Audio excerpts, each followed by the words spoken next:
your host, Anitta Krishan, and together we'll uncover how leaders create cultures where people can truly thrive.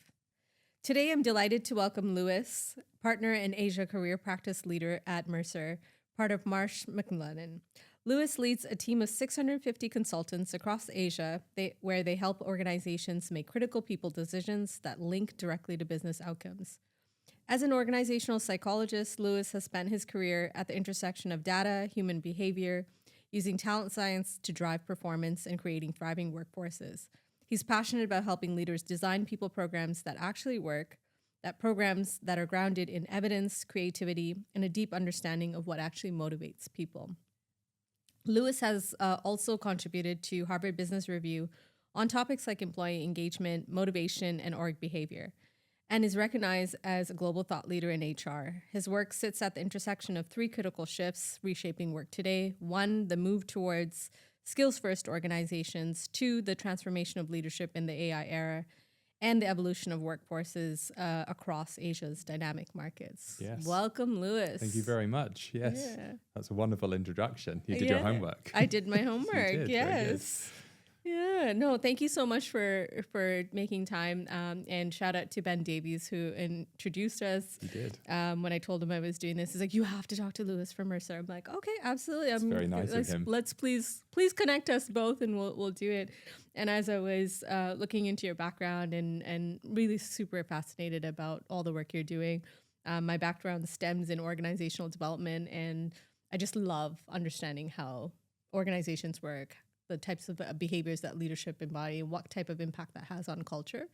And so I'm super excited to talk to you about all of these topics where you've spent a considerable amount of time researching and geeking out, I would say, as I have been, about what makes people thrive at work. Yes. And for me, I'm just curious, what first drew you into this work, and how has this shaped kind of your journey on where the future of organizations are headed? Yeah, sure. So I studied as a psychologist, as a workplace psychologist. And when I came out of university, I was looking around thinking, what do I do with this? You know, I did both undergraduate, actually I did cognitive neuroscience, which is what your brain kind of does when you think and do stuff like vision, emotion, memory and stuff, which is very interesting, but not very practical. Although these days it's now quite, there's a bit of a zeitgeist, right? Like, you know, the neuroscience of leadership and things like that. But I then went and studied in the UK what we call occupational psychology, which is the psychology of work, which is a lot more applied and a lot more practical. And there you learn really all about sort of 3 or 4 major things. So, you know, what is talent? What does it mean to be talented? How do we understand what a talented person is, what they look like, you know, not physically look like, but in terms of kind of characteristics. So that's a very interesting topic. We can talk about that. You know, that kind of overlaps with the skills thing. Second is what gets someone out of bed every day to do something difficult, you know, be that work or something else challenging in their life. What creates motivation, engagement, which it was then, you know, sometimes it was called commitment, whatever it is.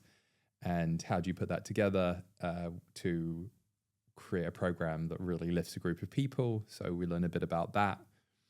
And then last, you know, the workforce or an organization as a system, as a collection of people. So sometimes we talk about companies, organizations as communities. And actually that's not a particularly popular conceptualization of particularly a business. We find that lots of people would prefer to think of businesses like machines. You know, you put input in, get output out, you know, effort in, money out the other side. But that's probably not a very good model for collections of people doing stuff together. A community or a more organic model makes more sense. And so that's the kind of thing you learn. So I ended up working for an organization that was headquartered in the United States, but had a emerging operation in the United Kingdom. And that company primarily did very large scale employee engagement surveys. And so this company was looking after some very large organizations. And honestly, Anitta, this was back in the day where early in my career, we were figuring out how to send out 50,000 paper surveys to people all over the world so that they could tell us, exactly, completely different way of thinking about things. And good, though, that these companies cared about the values and opinions of their people so much that they were willing to go through the pain of doing that. But, that's where a lot of this started. So, yeah, I think I spent a lot of time doing that. And these days I have a slightly broader remit. But when you go through that process, you begin to recognize that you learn a lot about people by understanding what their lives look like at work. They spend so much of their time, energy, effort, so much of their life, the way they experience meaning in their life is embodied in the work that they do. It's how they find purpose. It's how they experience a lot of meaning.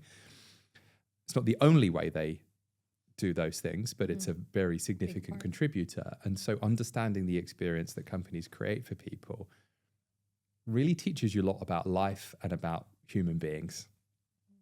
So, I would say to my colleagues very often, I really can't imagine anything more important and more valuable.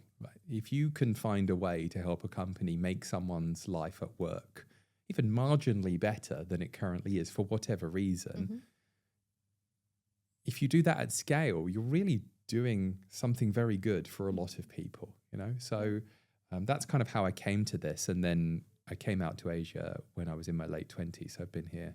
I won't tell you how old I am, but I've been here quite a while. And we sold that company that I was working for to Mercer. And then, I've navigated my way through Mercer to run now our Asia HR consulting practice. We call it our career business. We help people realize the potential of their careers. And a lot of the clients that we work with are interested in reward, talent, broader workforce transformation. And as you can imagine, these have been really hot topics in recent years. Yeah, super fascinating. I love that. You had that conviction early on that this is what I wanted to do, and it brought you through this path to really understand what motivates people at work. And I love the example of engagement surveys. Now I'm even, as we were talking before the recording, looking at how to, I'm coming out and saying it really boldly, surveys are dead. You need to figure out another way of doing employee listening. And so, lots to talk about in these topics. But I've spent a bit of time reading through some of the research that you've shared as well. And, especially when we're thinking about skills first and AI-enabled organizations, this is where I'm, you and the team have really been very clear that more than half of showing that in the research that more than half of the organizations say Gen AI has led to needing the reskilling of employees. But there is, of course, a tension between what does that reskilling actually look like versus, they're talking about AI transformation, but what actually is that transformation and what skills do people actually need to be able to thrive at work? And what is this and why? What are organizations actually missing? Because I feel like companies are all trying to do AI transformation, but not sure where to start or tackling it a different way. And also forgetting about the employees who are going to be part of the journey along with them. Sure. So I'm lucky enough to work with some of the world's leading experts in areas like workforce transformation, work redesign. I'll explain what that is in a minute. And skills powered or skills first workforce strategies. So a lot of what I'll share with you is influenced by the thinking of those people. But to try and to cut through it and say some very direct or sort of easy to understand messages. So first, a lot of companies operate with a 20th century industrial era structure, operating model, mindset, way of thinking about the world. Now, in some cases, that's fine because what many companies are doing is creating efficient, scalable solutions, products, whatever it is, services for the customers that they serve. And Industrial Revolution and the various different innovations and cycles we've seen since that generated a lot of work segregation, so specializations in companies that then create these kind of departments, so you have specialist capabilities. And what the bureaucracy does in a company is sort of brings those various different capabilities together in a structured way to create scale and efficiency. So those are great things. And we've created, I think, in many ways, a much better life and world for many people by pursuing those kinds of strategies. The issue today is that we see a lot of companies thinking about, well, as I bring in now new technologies like generative AI, which is a cognitive technology, it can solve problems. Which jobs? So the building block, a lot of these bureaucracies are jobs. That's a 20th century construct. A job, jobs roll up into departments. Departments roll up into organizations. These jobs are buckets of things to be done, tasks and activities, and that actually is a fairly rigid or limited set of ideas. Is there not a better way of thinking about how to incorporate, yes, these new technologies, but also a better way of organizing people so that you can provide not just great careers, but meaningful and engaging work, enabling people to really be able to stretch themselves, but also enhance productivity, different ways of operating. So what we do see now is that a lot of companies are starting to say, well, actually, what we need to do is stop thinking about which jobs will disappear because AI will do this job, but ask, what work will it do? And how does that change the interaction that people have with work, either alongside that AI? In some cases, there's plenty of work that perhaps the AI will do better, but people would say, well, actually, I'd much rather a machine do that because there are other more meaningful and engaging tasks that I can spend my time on. And what kinds of engagements can you then design for people? It doesn't have to be a full-time job anymore. It can be a much more flexible, dynamic engagement. And that really changes the way that we think about the relationship between people and organizations, workers coming together. So when you ask there, so what do companies get wrong? I think we're starting in a place where we need to start to say, okay, what's worked for us up until now has made us incredibly successful, but very progressive companies now are starting to say, well, how do I build in these AI technologies, think differently about how work is deployed, some to AI, some to people, think differently about how people are deployed and tasked to work. And our view, frankly, is that if you're an organization that can do that, there's a possibility you'll accelerate so fast that competitors who are not doing that as quickly will struggle to keep up. No, I love that. Like, I think you've really have been able to say what people aren't just wanting to, like the jobs, the traditional roles. They've been stuck in that for so long. In some of the companies that I've worked with, my job description just didn't exist. And I love that they didn't box in that kind of way. And so there was no clarity around that. But what it did was, not as an employee, I wasn't limited to what I was doing. I was able to really just drive meaningful impact because they trusted my capabilities and I could just go in and do that. And I think we're, with leaders trying to shift, like, how can we help leaders actually shift from that thinking to say, I want to gather people who have skills and capabilities with business context that can just drive impact instead of task-oriented kind of way of thinking. And I think it's really shifting that from the skills, the capabilities, and adaptability that people can bring in versus being boxed into some of these roles. And I think this is where I think leaders are struggling to do this. So in companies, yes, they're trying to reshape this. Yes. But I'm also thinking how to empower leaders to start thinking about, get out of this mindset of jobs and boxing their staff in. And so away from competency frameworks, away from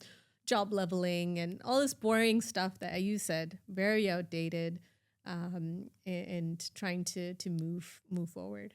Yeah, so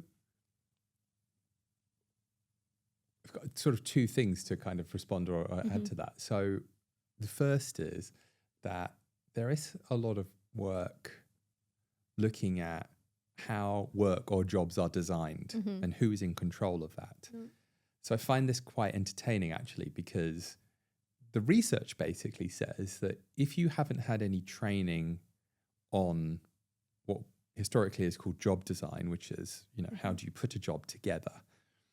The tendency is for people who are in charge of those jobs to make them as boring as possible. Yeah, I agree. Which is funny, right? Because you think, well, that doesn't sound like a way to, generate performance in an organization.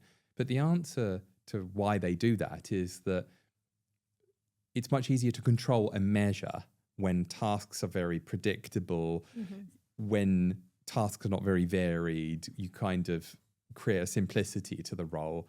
So actually, if you understand really good work or job design and the motivational value of work, the intrinsic motivational value of it, then you tend to do much better at creating various sort of strategies like variety, some kind of novelty, an experience of meaningful connection and purpose within the work itself. Yep. So I understand why organizations sometimes just default to creating work that can feel quite self-destroying and crushing, but it's not a good strategy.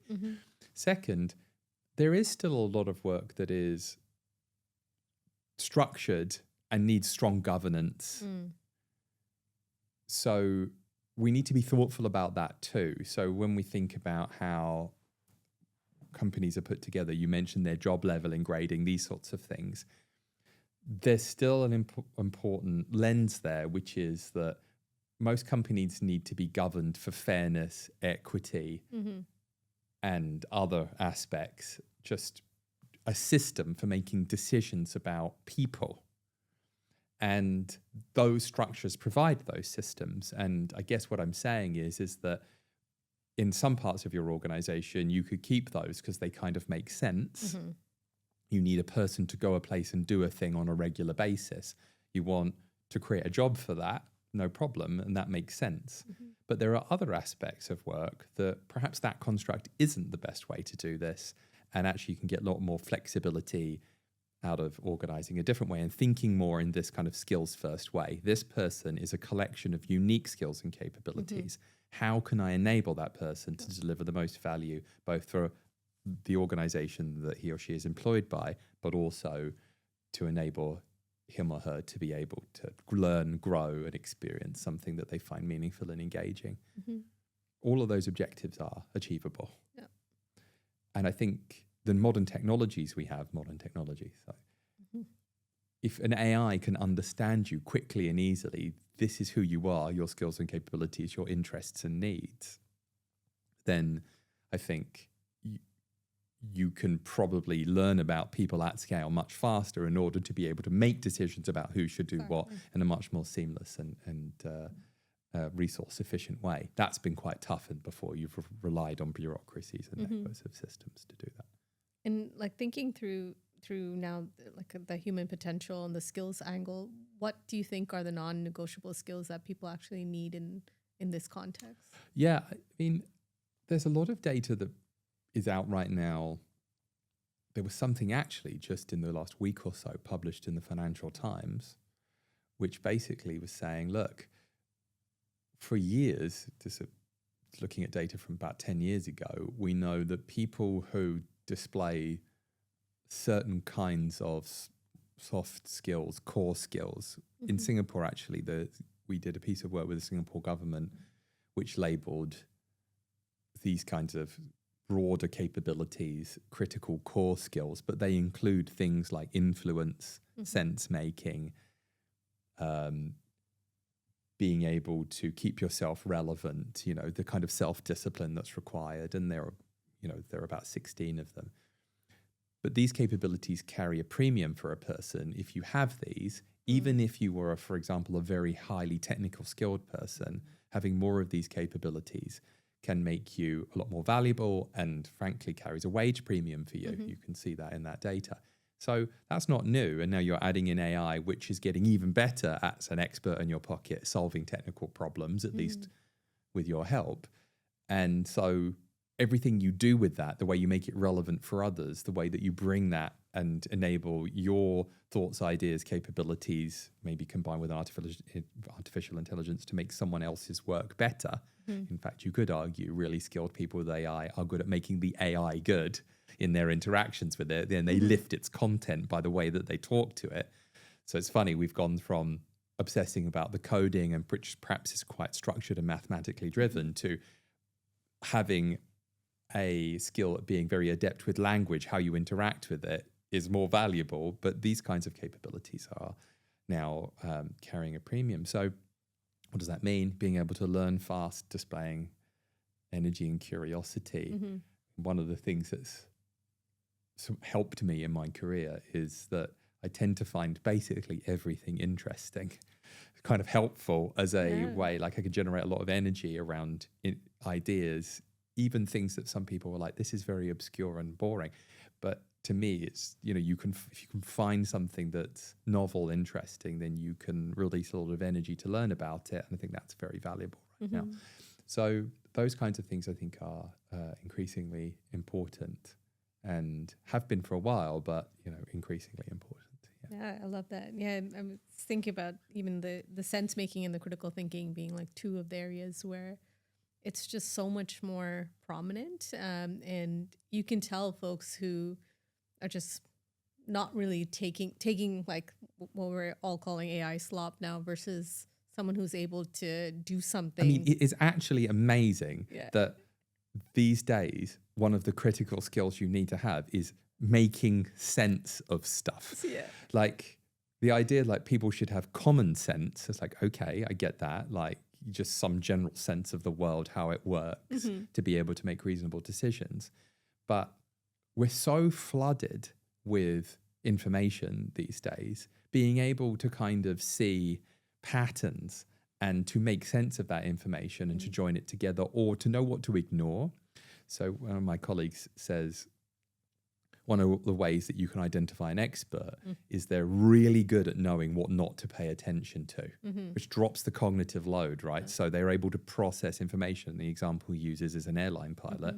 So if you go into an airplane cockpit, it looks like more buttons than you can ever. I don't know if you can fly an airplane, actually, Anitta, maybe you can. But if you look around, you wouldn't even know where to start. The expertise of a pilot is to know what all these things mean and know what's important, what isn't, what to ignore. And so, it's an example of what it means to have expertise in an area. Yeah. So being able to make sense of all of these different inputs, I just think that's insane. Yeah. That's our modern day problem. Exactly, the modern day problem. Sounds so simple. It's wild. It's wild. I agree. Yeah. No. It's one more question around the skills piece. Like you work with organizations that are making billion-dollar bets in AI. Sure. And what are you seeing as the difference between those who are actually using AI to unlock human potential versus those who are just chasing the efficiency game and coming at a cost, expense of people? Yeah. So I think it's very, very early for a lot of companies. Yeah. And I think the intentions are quite good, actually, in a lot of organizations to say, what do we do with this that helps to lift the productivity of our people? So you see quite wide scale release and frankly adoption at the individual level of a lot of these technologies. What we're now seeing is companies saying, so how do you redesign the system so that AI becomes part of it? And how then will that really lift and create more meaningful and engaging work for the people that we have, and perhaps even more innovation and productivity? I think a big difference is that we do see some companies who are almost just standing still on this because it's a bit like frozen in place. Well, I don't know, let's see what really happens. It looks quite risky. And I really appreciate that as a sort of way of thinking about it. It does hallucinate and do things. There are a couple of these kinds of examples of that. And then some that are sort of really in with 2 feet and really trying and experimenting and going for it. I think that companies that are making a lot of progress are those that sort of lean into trust. So, have high trust cultures and see, trust is the currency of relationships. So that means they have strong, open relationships with people. I treat you like a responsible adult. You'll treat me like a responsible adult, and, we'll work together to figure this out. Those kind of organizations, I think, are making more progress. But we're still very early. I think you can really see software development being heavily influenced by this very quickly. And there's just a sense that we need fewer engineers, which I think is in some cases just true. The productivity acceleration from these technologies for engineers is pretty substantial, it looks like, from the data. And then you kind of see this kind of interesting situation where those then engineers can go off and maybe are starting their own companies, and they're getting a completely different set of opportunities. So in that way, it would be interesting to see how this shakes out. How this all shakes up. Yeah. I wanted to anchor on what you said with trust, where we've seen engagement at a 10-year low globally. Yeah. Trust is eroding. People are given the cycles of layoffs in some of the larger organizations. And in your research shows that people are engaged when they actually see companies making a real effort to improve things. And I was reading through that where, the elimination of toxic leaders, or really showing that they care and that there's trust between employees. Yes. And so for me, I'm really interested in your take on how can employee engagement be reimagined? How can trust be rebuilt again between employees and companies to really go back to the core of, we're doing this because we want to perform as an organization, like organizational performance, and helping people to thrive. And so I'm really curious about your work around this. I know it's been quite a bit of time where you've really dived into engagement and looked into this, but I'm curious about where that trust rebuilding can actually happen with leadership. Sure. So I think when we think about employee engagement, or when we've looked at it over the last 20 years, I say we, the community of people who are interested in this topic and the underlying technical stuff associated with it. How do we measure it? What's its influence on outcomes, these kinds of things, and what kind of data should we collect about it? How should organizations go about dealing with it? And by that I mean sort of acting to change it, or whatever it would be. I think what's interesting is that we see a lot of companies who think that engagement is akin to something like happiness. And stuff that people seem to enjoy or makes them happy looks fairly superficial in some ways. So I often used to joke with people that pizza parties, fruit in the pantry, these kinds of things that I get tagged as engagement initiatives. I think there's less of that these days, because I think people have started to realize that that is not what we mean by engaging a person. But those things, frankly, don't work, and they're not really what it means to enable a workforce to really thrive. I think we've got a lot better at understanding that when people really connect their identity to the work that they do and to what an organization stands for, to the people around them, that they tend to show up, and they're much more willing to show resilience, energy, and effort to take on difficult challenges and to stay the course. And I think that's much closer to what a leader thinks about when they think that person is showing real engagement and commitment to what we're trying to do here. So how do you achieve that? Well, I think it's important to create a platform through which people experience purpose and meaning. A lot of companies think that leaders provide meaning to people, to create meaning. That's just not how meaning is experienced. Meaning is experienced from within.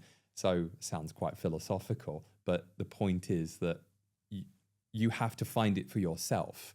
And so a company's objective when it comes to sort of creating meaning and purpose is to create an environment where someone can find it. And they will find it in their own unique way, but that doesn't matter. If they feel they have influence, impact, efficacy, you know, what they do matters, they feel a sense of connection. I love the idea that the definition of meaning is to be connected to something. So what is meaninglessness? Like, so when is something without meaning? The answer is it is not connected to anything. When something has deep meaning, it tends to be connected to something that feels much bigger than the individual. Much bigger than perhaps even the thing that is in your immediate environment or what you're doing. So meaning and purpose often is kind of hierarchically organized. There's something really big at the top, and what you're doing is connected that through to some route, right? Through some route. So having clarity about what that means, I think companies have got really good at that. The problem we have is that, you know, leadership generally tends to view itself as a control mechanism. And that's not all leaders. I don't mean to overgeneralize, but when we struggle to lift engagement and when we see toxic work environments, etc., it's sometimes a function of the fact that the culture and the people who are the main protagonists of that culture, usually leadership, are so self-interested. And to some extent, to be in a leadership position, you do have to be self-interested. You have to believe that you should be in charge. Otherwise, why would you go for the role? It's a bit like being a writer. If you're a writer, you have to some extent believe that what you're writing, other people will want to read. There is an inherent narcissism in the role itself. We just have to accept that that's kind of a function of the situation. But that doesn't mean that you have to make it the point. And I think really effective leaders understand that their job is to be a resource. I love the idea that leadership is not just a process, but a resource for collective success and energy and well-being. So yes, you have to make great decisions, sometimes difficult decisions. Yes, you have to be a person who knows how to, you know, coordinate and create governance in a large group of people, but you're also a person who needs to be able to lift people up rather than hold them down. Yep. You know what I mean? So, you know, I think a lot of leadership is about really lifting people up and enabling them to see some much bigger possibility rather than holding them down and controlling them. And that, I think, is one of the things that I really see making a difference. Yeah, no, that completely agree. I love that. And I think, you know, when I was thinking about the companies that I've worked with, like the reason why I would join is there was a greater purpose, especially when I'm thinking in the Asian context with Singapore and Grab. It was really the social impact mission that drew that very through. compelling. And so you kind of, you've drank the Kool-Aid, you're in it, and you're all in. And I love those kind of experiences where there was a mutual, this level of respect, but also autonomy and sense of purpose and really wanting to drive impact. And I've been really fortunate that those are the types of organizations that I was able to be drawn to. And I think people are searching for that now. I don't want to say Gen Zs, but like a lot of whoever, and like in terms of the current workforce, they're really looking for opportunities where they can have greater impact and not be boxed into task. And a lot of worry comes from AI is going to take jobs, but we're missing this whole point about organizations just repurposing, thinking about how employees and talent can actually have an impact in the organization, can really take this further. And I think this is where the notion of making work more human is really, really important to me, because people are losing sight of that, or organizations are. Yeah. And so one of the things that, you know, I read something interesting that you wrote, and I really wanted to talk about it, is this notion of where, you know, we're already in the future of work. It's hard to say future of work because we're in it. Yes. We're already in it. And so, you know, that starts to, you know, you shared that it might start exposing leadership incompetencies that come up. And I really love that. I was just like, yes, oh my gosh. And I recently, a chief of staff posted, just kill your HR team.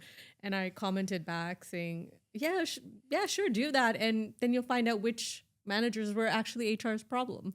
And so this is a big topic of where, you know, how do we ensure that some of the leaders are like this topic around exposure, what practices that leaders need to do differently to lead with integrity and effectiveness. Like this for me is kind of the biggest topic, where a lot of leaders, as you said, they've got to a certain place. Some have chosen to go in the brilliant jerk path, and others have remained to be still human and care. And unfortunately, what I'm reading right now is contributing to this, like, Careless People, Empire of AI. And so all these books are contributing to my thinking around leadership. And so I'm really curious about how leadership can be shaped. How do we ensure that the layer of leaders and also the essential managers who are at the core on the ground with their employees are able to kind of ensure that people are thriving, that we're getting back to the human side of things? Yes. I mean,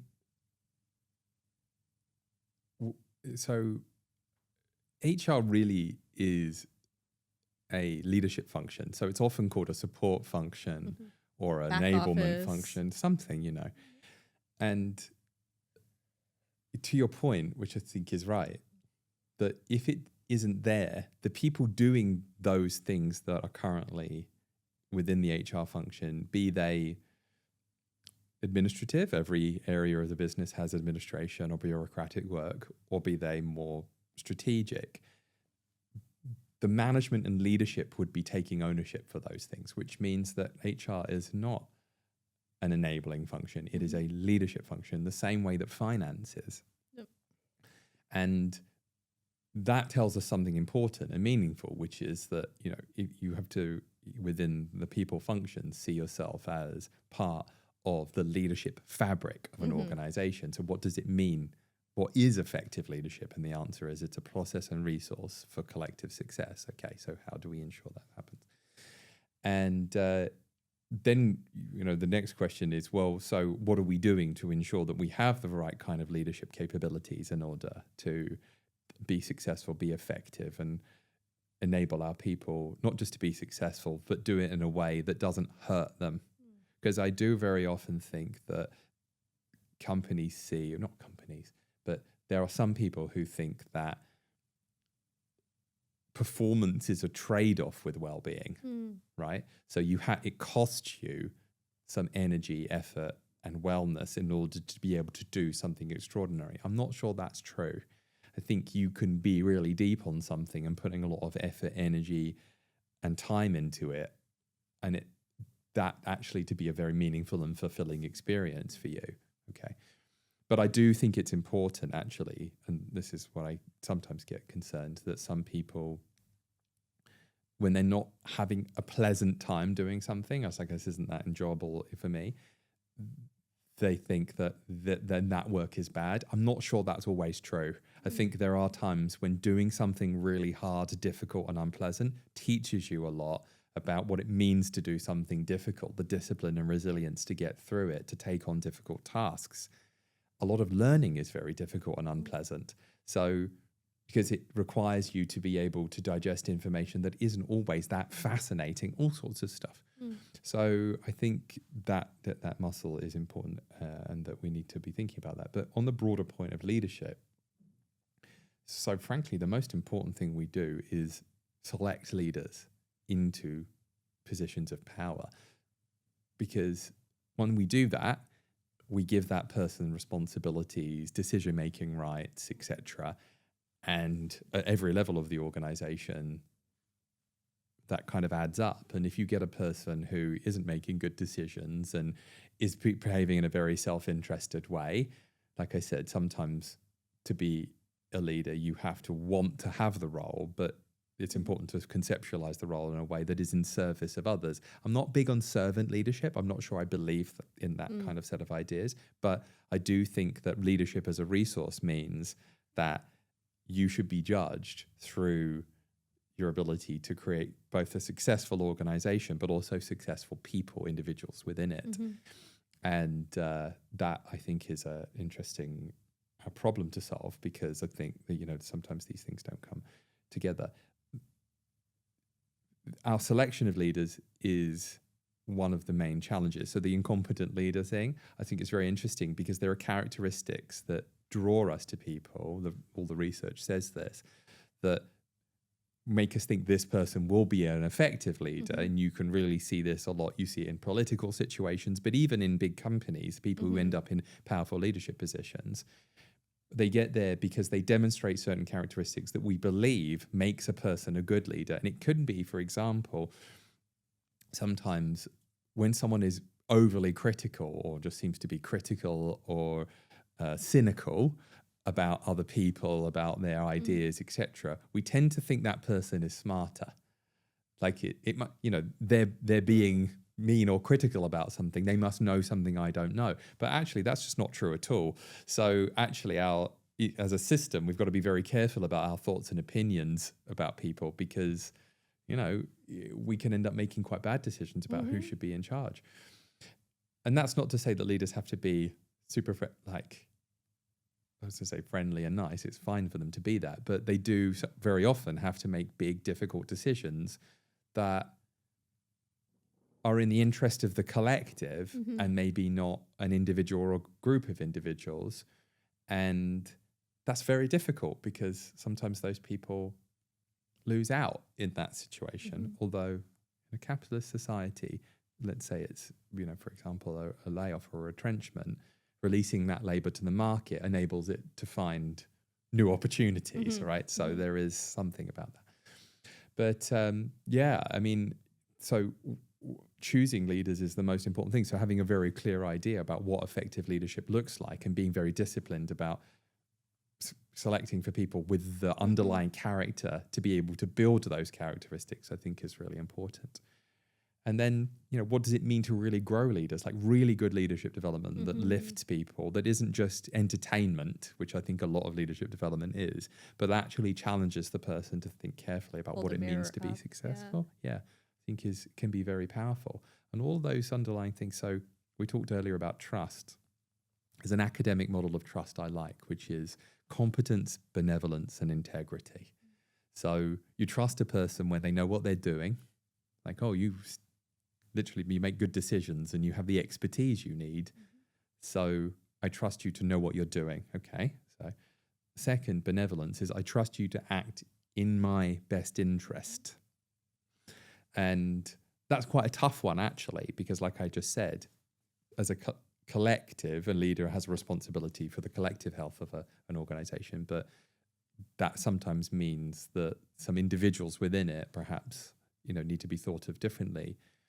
So there's a framing there that I think is important. And then last, integrity is that I trust you to tell me the truth, and I think that is where a lot of people think of trust and integrity as almost like the same thing. I think it's much broader than that. But the point is that to the extent that you can, that you're upfront with a person. You know what I mean? Oh. So if you have those things and you're a leader who can build those things, I know what I'm doing. I care about you. I really can communicate that your life matters to me. And, everything I do is in service of trying to make you have a more successful path, either as part of my team or not. It doesn't matter. And then last, that, my goal here is to be as transparent as I can so that you feel that we have some kind of information symmetry that we can therefore, play with. It gives us an ability to have a conversation. I think that's powerful. So high trust relationships enable you to have increasingly more difficult, more powerful conversations with people. So I can often see, before this, you were just talking about situations where you can have let's say, quite a heated discussion with a person and leave feeling good about it. That's a high trust relationship, right? Whereas if you have low trust relationships, everything the other person says feels like an attack or you're trying to outmaneuver them. And so look around at the world around you. How many people do we think have high trust relationships with their leaders right now?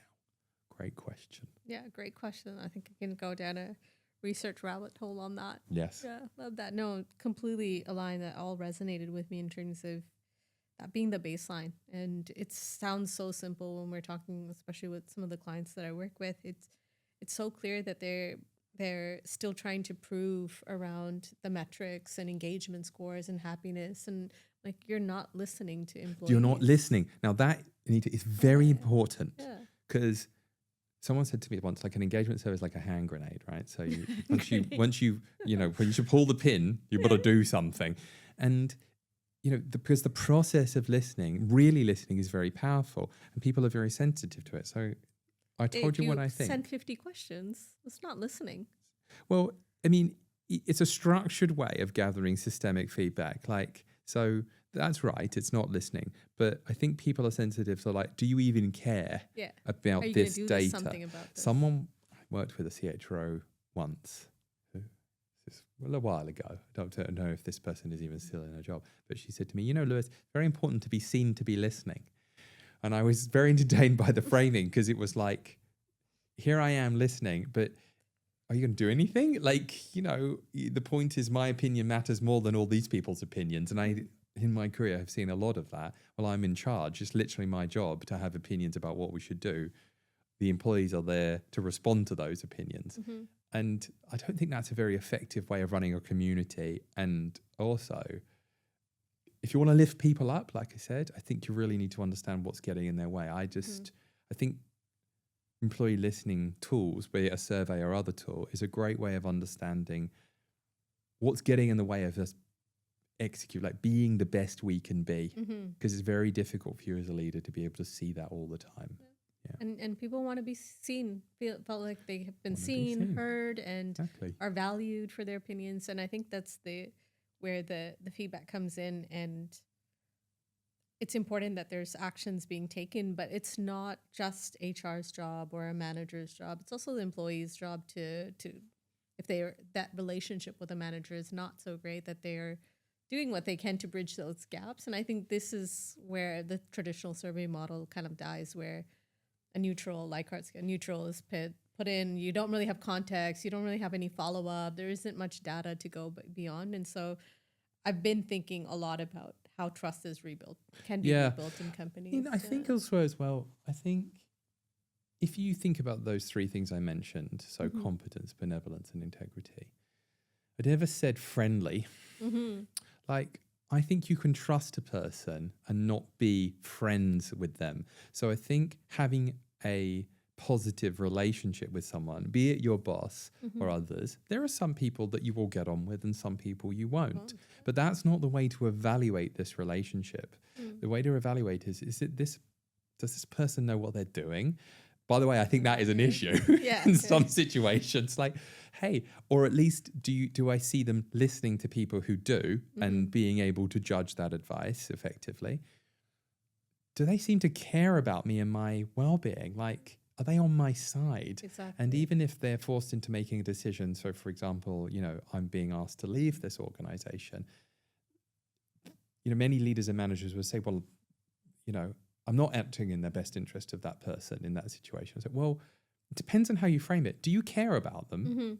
Because maybe you don't have a choice, and we live in capitalist society, so that is the frame, that is the chessboard that we're playing on.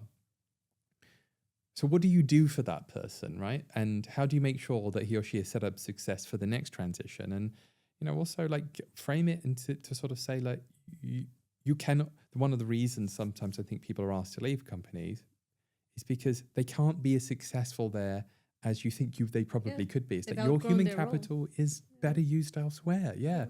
And this is your, whether you leave or we ask you to leave, this is your opportunity to realize that. And then, like I said, from an integrity standpoint, I think the say-do gap is very important. If I say we're going to do this, then we must do it. Because I think people really feed on that. Like, okay, this person said that we would definitely, find a way to improve some sort of situation. Are they really following through on this, or did they just say it to make the conversation go away? Exactly. Right, and that I think is important. No, this is amazing. Thank you so much. I think that you've touched on this, and one of my questions, the last questions I have, is around what practices and principles actually work to move the needle around making work more human. You've shared quite a lot about leadership and trust, Is there anything else that organizations can do to put into practice, and from a principles oriented way to really change that dynamic around trust and making work a lot more human? Yeah. So I think people need to feel an underlying sense of progress. Mm-hmm. So what is it that generates that feeling that I have forward momentum in my career, in my life? And how do you build that into the way the fabric of an organization Mm-hmm. works? Historically, that's been, well, we need to have more conversations about career development. That's fine. And those kinds of things in your learning and growth. But how do you build an organization that really deeply believes that someone's forward momentum and progress not only adds to your, when you do it at scale, the productivity and the performance as an organization, but creates a much stickier relationship with that individual? So things like really proactive internal mobility and, these kinds of really being able to release people to be able to try many new things. Mm-hmm. Novelty is very stimulating for people. Yeah. Like they get to try stuff, build new relationships. That sense of belonging is very important. I mean, you said earlier, what is it that really gets people to come to work excited? I mean, I feel a sense of purpose and achievement, like what I do matters and I'm making a difference. There's a book called Meanings of Life by a guy called Roy Baumeister, who I love. He also wrote a really good book on willpower, which is very interesting. But he basically breaks meaning down into purpose, efficacy, value, judgment. So, I want to feel like I'm doing something good, that it makes a difference in the world, that it has some kind of goal associated with it, that it makes me feel like a good person, that increases my status and value. And how do you make that bring that to life in an organization? I think it's that you enable people to, connect with all kinds of work across, the community with other people in front of others. Just thinking about or designing an organization that way, I think is very powerful. I